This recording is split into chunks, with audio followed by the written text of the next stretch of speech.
day, I'm Theodore Henry, and this is your JIS News for Tuesday, September 13, 2022.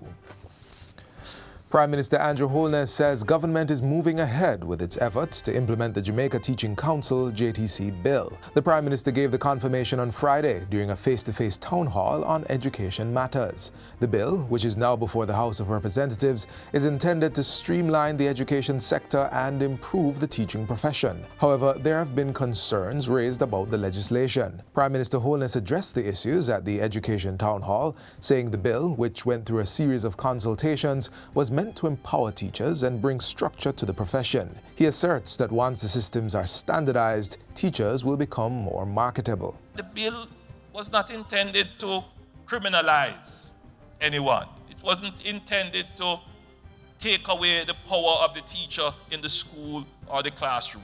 It wasn't intended to overburden the teacher with regulations. It was about empowering the teacher in an orderly, structured way to give order and form to the profession of teaching. In the same way that there is order and form to the profession of medicine, the profession of nursing, the profession of accounting. That was the intent. Still on education, approximately $29 million has been set aside to conduct targeted evaluation and intervention for 7,000 students with special needs. These students are in the Sixth Form Pathway 2 and 3 programs.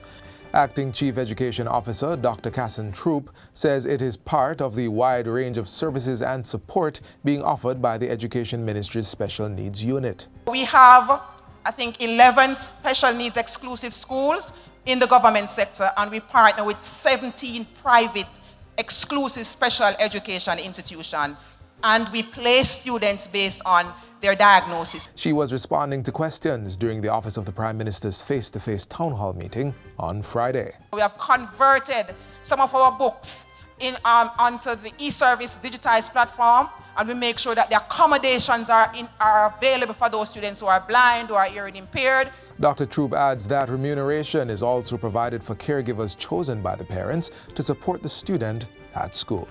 In other news, more than 275 households in north-central Clarendon are now receiving potable water after the Red Mud and Post Pond Road pipeline replacement project was recently commissioned into service. The 0.5-kilometer transmission line was replaced at a cost of $11 million, improving the supply to residents of New Longville, New Roads, Chapelton, Woodhall, Summerfield and surrounding environs. Minister with responsibility for water, Matthew Samuda, says there are other such projects planned for Clarendon, including Woodhall. Water is not simply life as we frame it. It is the basis of all human activity. It is the basis of all life, and as the basis of our life, it is the very basis of economic activity. It is one of the reasons why we will have to invest heavily in water and sewage supply, and sewage connections rather, for North Central Clarendon to ensure that the true economic prospects. A project of this nature, it opens up economic possibilities, but for me it brings human dignity.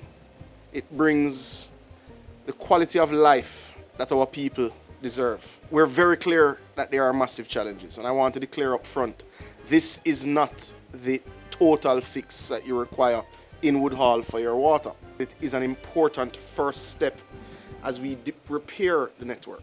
Tourism Minister Edmund Bartlett says major plans have been drafted for the development of Negril over the next 5 years, including the addition of almost 5,000 hotel rooms. Minister Bartlett gave the update while speaking at the recent unveiling of the Negril welcome sign. He says discussions have started between several government ministries and stakeholders in Negril on aspects of the development, which is to be rolled out over time. The close to 5,000 new rooms will include a 1,000-room hotel at Rhodes Hall, a new property at Ocean Point, and the expansion of the Princess, Palladium, Sandals and Beaches properties. The development of the Grill is a holistic one, and it involves a number of ministers and agencies and departments of government, and we're all working together.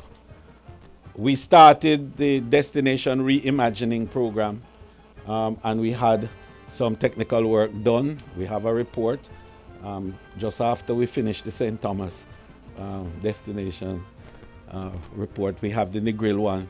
that is to come. Minister Bartlett adds that with Jamaica making swift strides in its recovery from the pandemic, Negril has been making a remarkable contribution, accounting for about 1/3 of the more than $3 billion earned by the industry so far this year.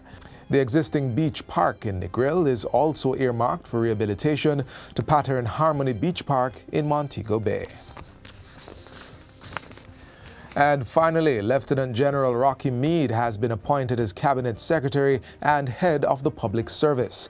He will assume the role on October 1. Lieutenant General Meade will succeed Ambassador Douglas Saunders, who has been serving in both positions since June 2008. In a release, Prime Minister Andrew Holness thanked Ambassador Saunders for his decades of committed service, which he did with integrity and accountability to the government and the people of Jamaica. Likewise, the Prime Minister expresses confidence in Lieutenant General Meade, saying his years of experience in government will be an asset to the public service. In responding to his appointment, Lieutenant General Meade says he is humbled and honored and pledges to further the positive evolution of the public service for the benefit of the wider society. And that's it for JIS News Today. I'm Theodore Henry. Thanks for watching.